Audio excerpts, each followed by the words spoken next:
সমগ্র জগতের কল্যাণ কামনায় এক অনন্য দৃষ্টান্ত স্থাপন করলেন বাঁকুড়ার মালিয়াড়া গ্রামের যুবক সুমন দত্ত।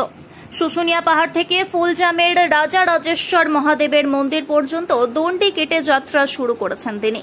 প্রায় 40 কিলোমিটারের এই পুণ্য যাত্রায় পাশে রয়েছেন তার পিতা, যিনি টানা 5 দিন ধরে ছেলের সাথে পায়ে হেঁটেই কঠিন রাস্তাটি অতিক্রম করছেন। সাথে রয়েছেন তার মা, স্ত্রী এবং সন্তান ও আত্মীয় পরিজনেরা।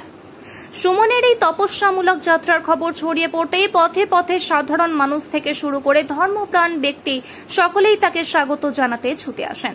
কোথাও জল দিয়ে হাত পা ধুইয়ে দিচ্ছেন, কোথাও ফুলের মালা উত্তরীয় পরিয়ে দিচ্ছেন।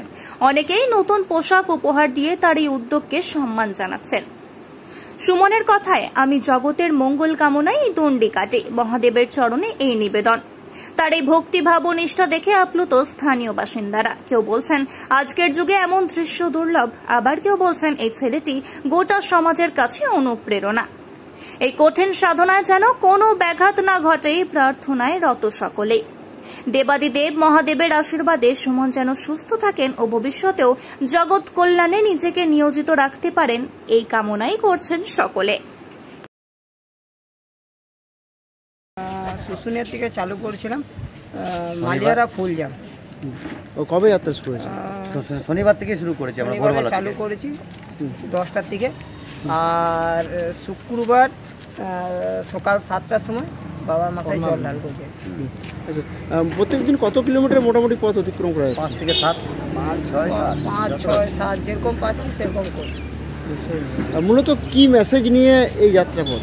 এই যাত্রা সবাই পায়ে হেঁটে যায়, আমি একটু দণ্ডি দিয়ে যাব, সেই জন্যে ওর জলকল্যাণের জন্যে।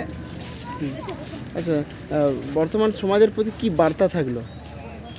আমি 40 কিলোমিটার করতে পারি, তা আপনারা 5 কিলোমিটারও করে করুন জলকল্যাণের সেবার জন্য আর বাবার জন্য। তার থেকে বেশিও করুক, আরও আশা করবো যে না মানব জলকল্যাণ। সমাজের মঙ্গল কামনায় আমরা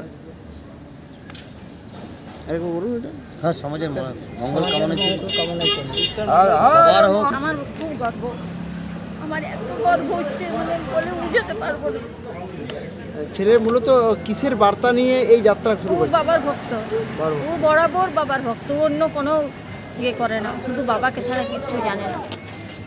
প্রতিদিন স্নান করে ঘরে পুজো না করে বাইরে বেরায় না। আপনারাও পরিবারের সকলে রয়েছেন, কেমন লাগছে?